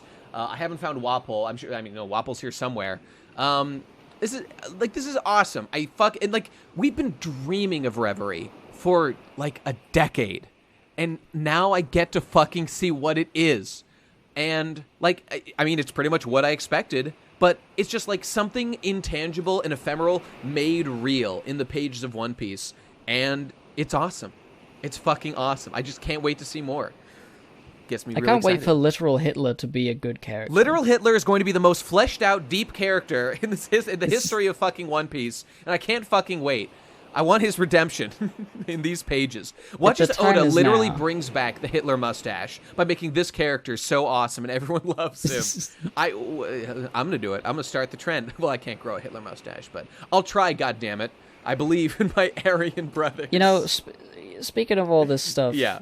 I do feel, since King Tacos has been introduced already, that he will have, like, more speaking roles, where he's, like, you know, a very serious, like, kingly king, despite being a fucking funny man. Look at Prospero. Like, Prospero was utterly ridiculous, and he still was, like, a badass and taken seriously, and, like, a really great character in the last arc. I think it's definitely going to happen with some of these characters. Prospero is like underappreciated. The amount of like cool things. Well, I mean, he's next to Katakuri, so you know it's the shadow like, of the greatest One Piece character. The things he was willing to do to like keep the family going and all that. Yeah, Prospero's a good boy. I respect him a lot. He's just a great character. And let's remember how ridiculous and retarded he looks, but he turns out to be deep and great and wonderful. And I like Oda. That's Oda's thing, man. That's why I love him so much. And I love One Piece. God, it's a great panel. It's just fucking fantastic. Okay. Right. But there's one last thing I wanted to point out about this, and it said in the translator's notes. So we're reading Jaimene's box. It originally didn't say Reverie. It said Lev Eli, like Lev space ELY, are the literal letters that Oda put on the page. Lev Eli. And our friendly translators our scanlators at fucking Jaimene's have said in the translator's notes that he spelled it this way, Lev Eli with a space, but we're going to stick to Reverie because Lev Eli doesn't make sense. So now we're just like changing what Oda wrote because I think I disagree with this editorial choice. Like Oda wins over you scanlators. Oda wins. Yeah. Like we've been calling it Reverie because that's what we thought it was when he first wrote it. Yeah. Though I know Oda does make mistakes sometimes, and like sometimes the translators are ahead of the corrections over, you know. Maybe. But like, call it Lev Eli. If he wants to call it Lev Eli, let's call it that. If for some reason it's called Lev Eli, that probably has a meaning that we don't know, but I'd like to fucking figure it out, because Oda... Like, there's potential. I think the reason they stuck with Reverie is because Reverie has reverence. It's like, it sounds like an actual English word already. I forget. Lev I think means left. Ellie, I don't know. Like, I think it's Latin or something. I'm going to look into this. I'm going to get back to everybody, but this is interesting to me, and I think is a mistake. You know what? I'm just really going to check to see if Manga Stream did the same. I'm just curious if they also fucking edited this page. This is page 13. Fucking One Piece. Hurry the fuck up. Page 13. They called it Lev Eli. Jaimene's box. You blew it. You blew it this time. You do not fucking correct Oda on something like this. There's cases to be made, but I think this you've overstepped your bounds, sir. With respect. I'm looking at it now. Respect. They didn't even need to do that. No, they didn't. Manga Stream put Reverie on top of it so that you know there's two different things. I mean, I know these are separate scanslator groups that like they don't talk about this like, and so they might have just not thought of that. But they should have fucking called it Lev Eli. Hopefully they'll fix this in the future. Okay, well anyway, that's that. Awesome page. The conference has begun. Let's keep going. So oh my god, it's the Gorosei, and they're outside their normal room. Oh wait, no, sorry, it's just the Gorosei. God damn it. Yes. There they are. The King Cobra has requested an audience with them, and we know the last thing that he was doing was meeting with fucking fucking King Riku, and Fujitora. Shichibukai. Definitely talking about dismantling the Shichibukai. And so that'll be interesting to see. And so of course, they want to come to the Gorosei to talk about doing that. Yep, I'm sure. And they're commenting, of course. Now, this actually, I knew this fact, but seeing the Gorosei discuss it made it more prevalent in my mind and me more interested in it. And it's that they're saying right now, they're reminding us, the Nefertari family Nefertari family, they were one of the founding 20 members of the world government. So they would have been Tenryuubito, except that they chose to not become Tenryuubito because they wanted to stay in their kingdom. And you know what? Like, our instinct, I think, would be to say that, like, aren't they good people because they didn't become Tenryuubito? And, like, to a certain degree, maybe, like, they didn't want to be part of, like, the actual world government, like, ruling structure. That would make sense. But it's also possible they just liked living in Alabasta and didn't want to move across the fucking world away from their kingdom to fucking, you know, that place, Marie Joie. Yeah.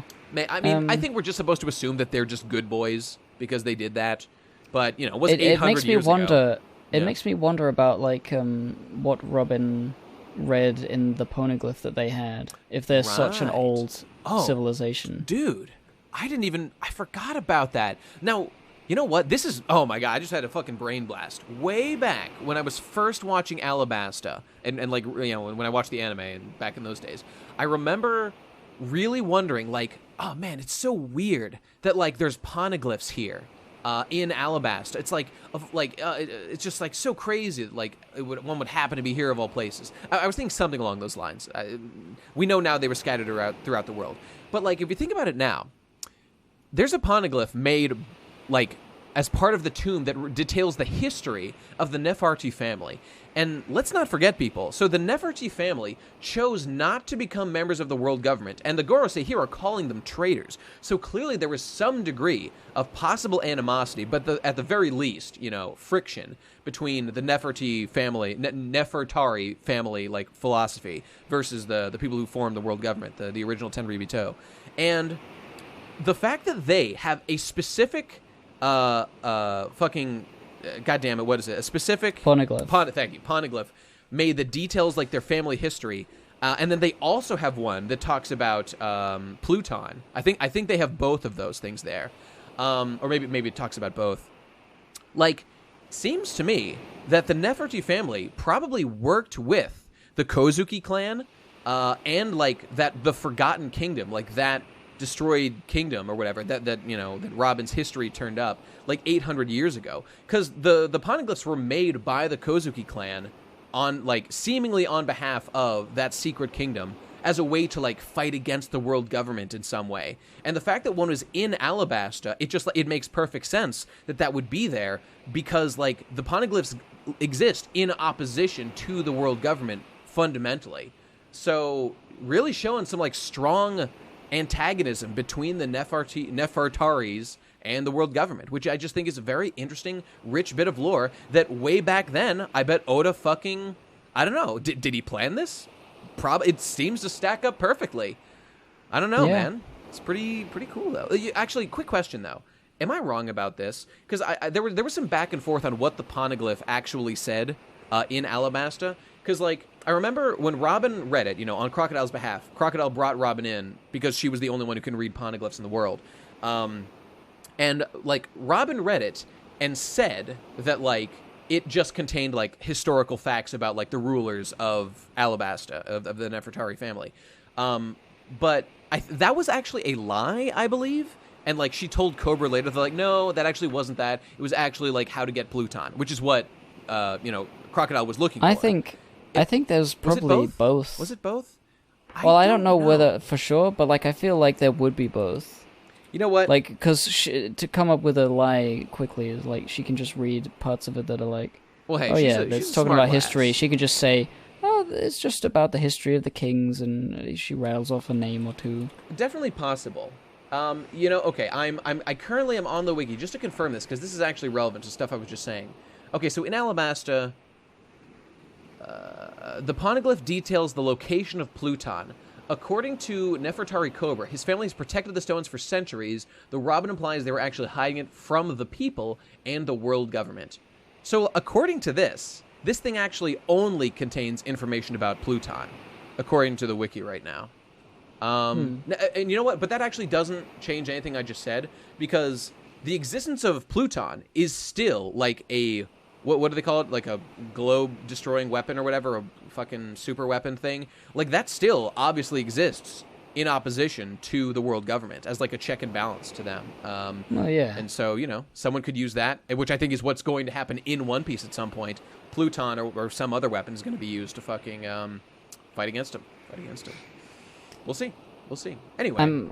I really want to know at some point what Robin reads in, like, the poneglyphs that don't have She's very mysterious. The weapons. She's very mysterious about it. Yeah. She's a mysterious lady. She could write a book. She should write a book. Yeah. Though the thing is, if she writes a book that just has all the information, then no cool, sick pirates will be motivated to go out and have globe-trotting adventures to unravel the secrets of the poneglyph. But then again, maybe they'll just have different adventures. Well, I feel like Robin's the only one in the world who can read it. Well, that's true. So, she'll have to... She'll do the, what's her name from Gurren Lagann? She'll become a teacher. Oh, a Yoko. Yoko. Yeah, she'll do a Yoko and she'll become a teacher. Only and unlike Yoko, Robin will get the sex from me. Oh, poor Yoko. Her poor frigid pussy. Okay, moving on. Yeah, so right. Gandhi over here is saying, they're talking about Big Mom and Kaido, all this hubbub and rustling and bustling. Do you think anyone's ever said the sentence, Big Mum's the word, before just now? You know what I mean? Do you get it? Do you get it, though? All right, moving on. Oh, I'm a funny guy. Yes, they're talking about great cleansing. They're talking about, probably killing Hitler everyone. Hitler is here. They're talking about the great cleansing. But you know what's funny? Hitler is literally the greatest heroic character of all time, according to One Piece, member of the Reverie, literally only cares about doing right by people. Whereas, here's fucking Gandhi saying how much he wants to fucking murder everyone and initiate the race war and cleanse the people. The race war. The race war. Okay, real question though. He's talking about what they need a great cleansing. What exactly are they talking about? I don't really understand what he's getting at here. Like, who is going to be cleansed? Do they need to wipe out those pirates? He's saying the balance of the world cannot be maintained forever. Seems like he's implying there's a change cleansing coming. It seems to be what he's implying. Like, he's not saying that, let's kill the pirates so they don't topple the government, so things stay as they are because they're good now. He's saying things will change. Let's do a great cleansing for that purpose, I feel, is what he's saying. Maybe he's just talking about, getting a bucket of hot water and some soap suds. Yeah. And a sponge and just cleaning the wall. By the way, clean the cars. Yeah, maybe. I just want to point out again how much I love the fucking Gorosei's designs. You've got, stern-looking blonde guy with scar, and you've got, tall, thin man with cool mustache and long hair. Those guys are the most boring ones, but they're still, pretty cool. But then you got, Gorbachev, or whatever the fuck his name is, Gandhi, and Big Jew. And these guys, they're cool. I've always liked them from the very start. And Gandhi really stands out amongst them. It's just Gandhi is just one of the rulers of the world. And he wears a fucking gi, he's got a sword, he doesn't look like these other guys. What's going on with that guy? I don't know. He's suspicious. I looked at the wiki, I think, a while ago. I think after last chapter. Uh-huh. It turns out Gandhi is the oldest. Really? How do you know that? I think because they say it. I'm going to check this Maybe right now. I'm wrong, but Well, that's cool. That's cool. Likely to be the oldest, or something Maybe like that. Maybe in an SBS, Oda confirmed some stuff about her or something. Yeah.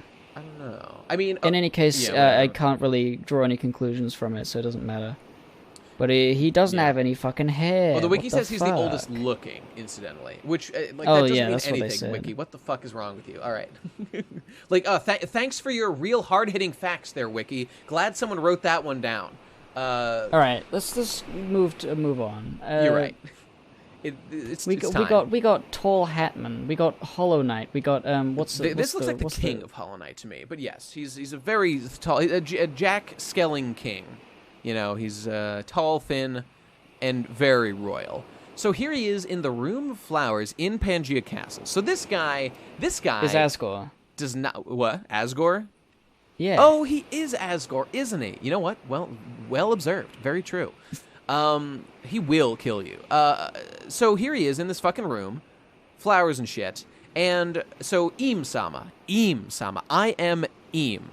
Is that how I'm pronouncing it? It could be Im, but in Japanese, Im is more like a meme.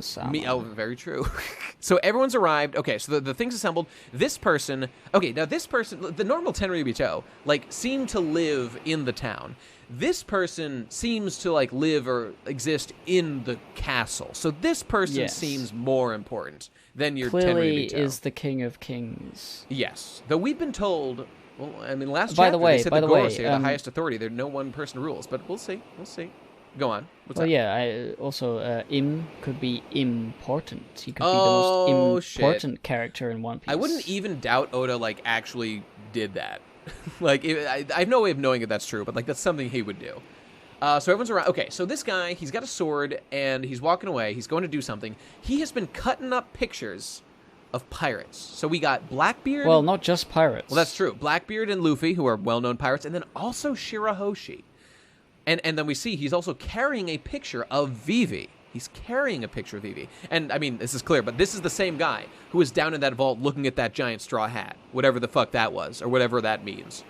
Very suspicious. Very suspicious. So, just to review the facts here, Luffy and Blackbeard are big, scary pirates that are doing big things that are upsetting the world balance. It is understandable why someone in the government would not like them. Shirahoshi here, I mean, we know that Shirahoshi is one of the great weapons. She is, what, Poseidon? Is that what it was? Like, she's able to control the fucking Sea Kings, which is a global level power. So she is super important and powerful. But this guy, like, if not that, why else? Maybe, I'm just laying out the possibilities. It's possible that he heard about what happened between her and Charlos, and he's really mad at her. I very much doubt that, though. I very much doubt that. I think the fact that he's also holding a picture of Vivi to be interesting. At first, I was like, it's just random. He's just like, he's just got pictures and he's stabbing them up. It's just princesses and pirates. They're the same thing. Right. But, like, Shirahoshi is one of the weapons. Yeah. And then Alabasta is, like, a traitorous nation who Vivi is descended from. Yep. And I'm like... Ancient weapons. That's what they're called. Sorry. Ancient weapon. Is Vivi an ancient weapon? Is she Pluton? Is it like Kingdom Hearts and all the princesses from the traitorous kingdoms are like... Or maybe there's only one traitorous kingdom. But the ones that didn't join are like... They're literally super weapons. I think he's holding this picture of Vivi. And again, I don't know this, but this is my best guess. Because she was supposed to be a Tenryuubito. As they said, that her family are sort of considered traitors by the Tenryuubito. And he, I think he's just, like, interested in her. But it's specifically because of her family line as, like, someone who sort of rebelled in a small way against the Tenryuubito. This person seems one of, above, it's not clear. It's not clear at the moment. I think it's something to do with her bloodline, though, because her family rejected, the Nefertaris, rejected being celestial dragons. That's my guess. But, so moving on, he's also he's climbing the throne. He is currently climbing the throne that last chapter we were told no one is to touch, go near, climb, sit on, any of that stuff. And so we see him climbing. The Goros say, at the bottom of all these steps, say, Im-sama, there you are. So they know this person. They all kneel. As they bow before Im, who sits on the throne. He sits on the throne. And they just say, this light that must be extinguished from history, how, who are we doing? Who are we going to do it with? We're being so mysterious. If you have decided, please tell us their name. So maybe he's thinking about, like, Vivi, he was holding a picture of Vivi just now. Luffy, Blackbeard, Shirahoshi, maybe they were involved with, like, we don't know what this is. And we see his eye. Ooh, spooky, ominous eye. So we have no idea what they're talking about at all. We have no idea what this means, what this light is. I think, all right, I don't have any reason to believe it's anything in particular, but the way they're saying the light that needs to be extinguished from history is similar to the void century, or like the time and the kingdom that was like vanished from history. It's sort of similar wording. I feel like if this guy gave the order, history could be deleted and nobody would remember. You know, not like magically, but like you know. I mean, it through happened the power before. of the Gorosei. They erased 100 years of history. Don't know how the fuck they did that exactly, but they did it. So there's a light that is like potentially causing him distress, which is why he's going around smashing up wanted posters. And he's like, oh, these fucking pirates, these fucking princesses, these fucking things is happening. Mm-hmm. You know, I don't like it. I didn't think of it till now, but the similarities here about extinguishing history definitely seems super relevant to the Void Century that has been described, you know, I know I'm repeating myself a little here, but as, like, all memory of that time was wiped out. From like, everything that happened across the world, it's all gone, which is a huge, weird thing that doesn't make sense and is very mysterious. Maybe, here's a thought, if you go to a country like Wano, where the world government has no influence, it would sure be interesting to know if they, too, didn't remember that 100 years of their own history, or if a place like that actually does remember, because for whatever reason, the world government isn't able to get their hooks in it. I mean, wouldn't that be interesting to know? I don't know. It would. I don't know. It would be. I'm wondering about this guy. Yeah. This king of Marijois or whatever. Yeah. Because, like, I don't want him to have a devil fruit. Mm-hmm. I have the feeling that he might have, like, some a memory, super special wipeout history devil fruit or something. Like, your fucking Aizen Sosuke. Yeah, bullshit. yeah, one of those. I hope he is just the guy who holds onto power through lineage, and he has the Gorosei do all this dirty work. Things done via magic that, like, are generally, like, big plot points just done because magic, are generally simply uninteresting. So, it's, like, I know that magic exists in One Piece. We have devil fruits, we have, like, hockey and stuff, but, like, that's not interesting to just say, like, oh, he had a devil fruit and he did it. Like, it honestly doesn't make sense in the real world to just wipe out 100 years of history across the world. That wouldn't make any sense. But, like, as we learn more about what, like, the Void Century actually was, and we're gonna learn a ton in Wano, for sure, because the Kozuki clan made the fucking Poneglyphs. The Void Century is obviously gonna be a huge thing. Like, so much about this is going to be learned in Wano, for sure. And that country is outside the world government, which I feel has really been built up in a very important way to say the world government has had no influence here. Something like they are outside their control. This place is too fucking hardcore. Like, first of all, I love that it's a historical parallel to Japan, which is just awesome. And then it's also relevant, or could be super plot relevant, if they were somehow able to not be affected by the Void Century and they knew some secrets or something. I don't know. This is all extremely provocative, interesting. I don't know, man. Just need more information. And he also has the Naruto eyes, the Rinnegan. God damn it. Everyone's saying he's got the Rinnegan. He's only got double circles. That's just how Oda draws intense eyes. I've seen Monet with those exact same eyes. I'm going to see if I can fucking find this. No way, dude. You haven't seen Monet. There's no way you've seen Monet. God damn it. All right, well, I can't find it right now. I don't know how to search for this. See? You're right. You're right. He has the Rinnegan. I'm wrong. Okay, what if it's just Aizen? Like, Aizen was so good at Naruto that he escaped Naruto and became main character of One Piece. Please, Kubo, be that madman. Please have collabed with Kubo on that Oda. I want this guy. He's very with thin. his big old crown to be a really fucking silly boy. I desperately want that. But I don't want it to be, like, immediate. I kind of like the idea of him being like, oh shit, we're just learning about this person who is in control of... Yeah. We thought for this whole time it was kind of a democracy in the sense that there's a council at the top. Yeah. But no, it's a one guy. That's what it seems to be implying. The different type of thing. It appears that the whole world believes that, like, the Gorosei, like, this council, and we don't know, like, how, like, are they members for life, like the Supreme Court? Do they get elected? Like, are these people Tenryuubito? We don't actually know any of this stuff. I feel like these guys are not Tenryuubito. That's my guess, but I don't actually know that. I know I've been waffling on that, but at the moment I don't think they're Tenryuubito, just because they don't have any of the similarities to those guys. But anyway, I do want to say that, like, last chapter, we're introduced to the empty throne. We hear a whole thing about how, like, oh, no one sits on the throne ever. It's designed to not, like, this is the big thing that, it's the whole world is based on, like, this philosophy of group control and, having one person ruling everything. That's tyranny. That's evil. We oppose that. And that's why the world government is as it is. Let's look at the propaganda. And this is just like, next fucking chapter, boom, guy sits on it. It's just like, again, this was a really fast turnaround. And it's not a serious problem. It just feels a little cheap. I wish that the empty throne had been introduced 500 chapters ago. That's what I would have liked. No.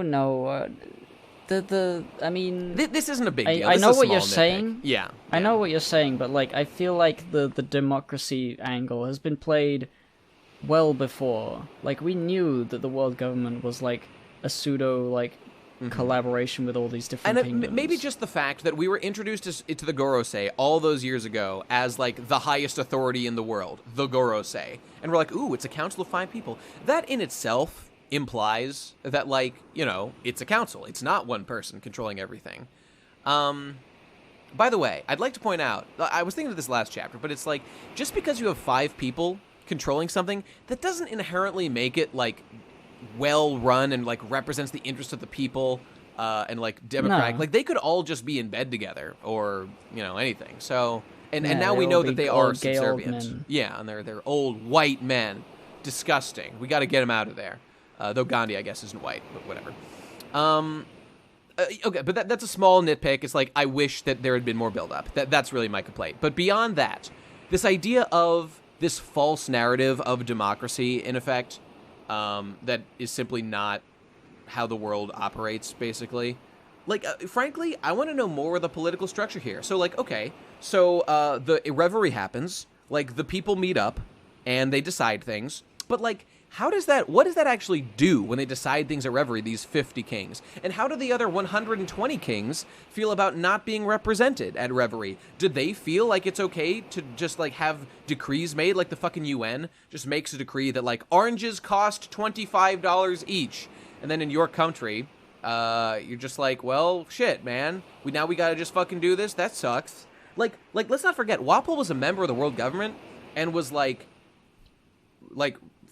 killing his people and, like, being a very bad boy, being a very evil person, and, like, nobody, like, did anything. So, like, what exactly is the role of Reverie? Like, does that just dictate what marine policy is? Is that what it is? I think the Reverie is, like, I mean, clearly it's a formality. It and seems now, that way, yeah. Because of this, we know that it's actually, there's a guy at the top. They do this council every 4 years to keep it's all a show. everybody It's all under a the show. yeah. Which Smoke honestly, and I mirrors, love but, like, that. That's great. That's really cool writing. So dope. Yeah. Dope. But, like, I feel like some things are decided, but it's mostly, like, relations between the kingdoms. Like, the way to keep the world under one guy's rule is to have them get along. Yeah, I guess you're and right. And they have this, the Tenryuubito are, like, higher beings. They're outside of really, this, yeah. They have big power. They have the Marines. You can't really be an independent nation unless you're incredibly strong, like Wano. Yeah, right. And most likely all these, kingdoms were, like, initially strong-armed by the world government to become, things. And then it would be like, the government that had the certain kingdoms, they would give them benefits, and it would just sort of, like, spiral, like, snowball. Like, it's very a good idea to be part of the world government, and it's a good idea to get on with other people in the world government, including other kings and queens and stuff. And that's how they keep them all wrapped up around. I mean, I definitely agree. Yeah, fair enough. Though, I just, like, in no way does this protect the citizens of, like, individual kingdoms, really. Like, they're still fucked if their king is evil, as we saw with fucking Walpole. Well, fair enough. I mean, I can just imagine that this guy maybe even thinks Tenryubito are, like, scum, if he's, like, above them all. I mean, probably, they don't yeah. know. I mean, we've been taught to like, learn from reading One Piece that, like, the reason the Tenryubito are evil is because they view the people below them with such contempt and a lack of respect. Where someone like Luffy, thinks of everybody could be his friend and is like an equal, and he treats them all well, when he initially meets them. He's not like racist or like bigoted or judgmental the way the Tenryuubito are. And like it would sure make sense of like the one guy, and we're clearly being set up for this guy to be evil. That's definitely being set up in a big way. The way it's like Dude, undermining democracy and shit. He might be. He might look the same way down on the celestial dragons, the way they look down on the people below them. But yeah, sorry. What were you saying? Yeah, like that saying, like, what's a king to a god? Yeah, it's the kings in the Tenryubito. What's a god to a non-believer? This guy is the biggest atheist of all time. Oh my god, the atheist king, my liege! You have my axe. Oh my god, he's my lord and savior. It is Aizen. Aizen doesn't believe in any gods. He is the most nihilistic atheist who ever lived. God, yes, it's true. I believe that. Yes, that's. I am on board. I am a member of the world government now. We're signing up. Our crew is officially signing up to be the 171st tiny little nation that's on this one boat on this island. We need a bigger. We're gonna need a bigger boat. We're gonna need a bigger boat. We're gonna need a kingdom before we could be part of the thing. We need. And you know what we need for a kingdom? What? We need money. We need patreon.com/thepodcast. You're not wrong about that. We need a bigger boat. We need more slaves. We need it all, people. But help us buy slaves by going to patreon.com/thepodcastpirates. Help us buy slaves. We should put a new Patreon goal. That's like $1,000. Buy a slave. That should be. Buy Shirahoshi's slave. Oh, that'd be great. That would be truly excellent. So we can join the world government, sell out our pride and our souls forever, and and become the biggest atheists of all the time. Biggest god-killing atheists.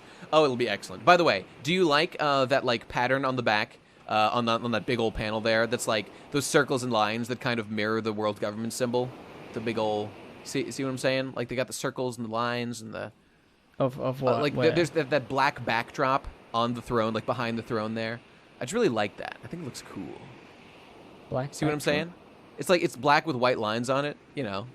It's on both sides of the throne on that big. Oh, both sides. Yeah. Yeah. I thought you were saying backdrop like behind it, and like it's just like it's kind of little banners there. I don't know what you mean, but yeah, the sides. I just wanted to say that because I like them. But more importantly, please, people, give us fucking money. Help us buy slaves, and become the greatest powerful kingdom. And it's been done. That we don't need a kingdom beyond a bigger ship, hence more money, because the fucking Vinsmokes, they just have their little kingdom of like their floating nation. So their floating kingdom. That's right. Yeah. We can do this. Town. We can make this happen. But you got to go to patreon.com/thepodcastpirates. We should make a new role for all our non-paid people in the Discord that is slave. Those are all our slaves. Yeah, Or that's a nice thing to That's a very nice thing, to enslave the viewers and the people in the Discord. I think it makes a lot of sense. Look forward to that, everybody. But beyond that, there's nothing else to say, really. We don't know anything else beyond that. Tragically, no chapter next week, I think. I was pretty sure I saw that somewhere. Yes, that's what it says. Yeah. Oh, yeah, there it is. So we're going to have to wait 2 weeks until we find out more about Im-sama, Reverie, the gang. Oh, it's exciting. Oh, I'm very much looking forward to it.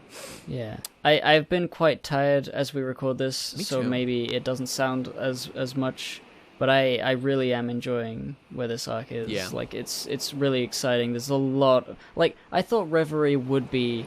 Like, some people would be like a couple chapters, like, oh yes, they meet up and they talk about Luffy and stuff. But this is like a full arc, it seems like. It's a mini arc, but it feels like it's a big arc. There's just so much... That is like a serious thing. Just so much of many big things are happening. So much of the real deep One Piece lore is all happening right now. Like, this is the shit I've waited decades to learn more about. And it's just so much is coming now. It's crazy. Yeah, and there's like so many factions here. Yeah. Fucking 20 Bonney years of characters all smashed into each other now. Oh, it's Fujitora, fucking the Green Bull. He's around. He'll make it. He'll be doing something. We saw him for the first time on screen, although he was, in the darkness. Was there like an arc that didn't have any Straw Hat Pirates in it? Well, there was the Ace versus Blackbeard thing. That was like a big one. Was that an arc? I mean, it was like 1, maybe 2 chapters. So like, it wasn't like an arc or anything, but it was like a little. I think that's the closest one. Yeah, this is definitely going to be, like, the biggest non-Straw Hat One Piece arc. Yeah. But they've got so many characters. This is just, like, indicative of One Piece's, like, richness of like, character and world building. Yep. That they can have, like, a fully fleshed out, really incredible arc without any of the main cast. It's taken 20 years for us to get to this point. For all these side characters and, allies and enemies to come together and do this kind of stuff. This is the sort of thing you could only get for a series that's run for 20 years. And guys like us who have read it all and get to reap the benefits now, it is just the most rewarding thing. Like, this is the ultimate thing that I always talk about, how, like, One Piece is so great because, like, so many little questions get answered, things that were said a million years ago. Well, like, this is that to the nth degree. This is the ultimate. And it's so good. It's so fucking awesome. Yeah. All right, well, I'm fucking beat. Please enslave yourself. Join the Discord below. Give us money. Patreon.com/thepodcastpirates. Thanks for being here, everybody, and we'll see you in 2 weeks. Bye. Bye. Oof.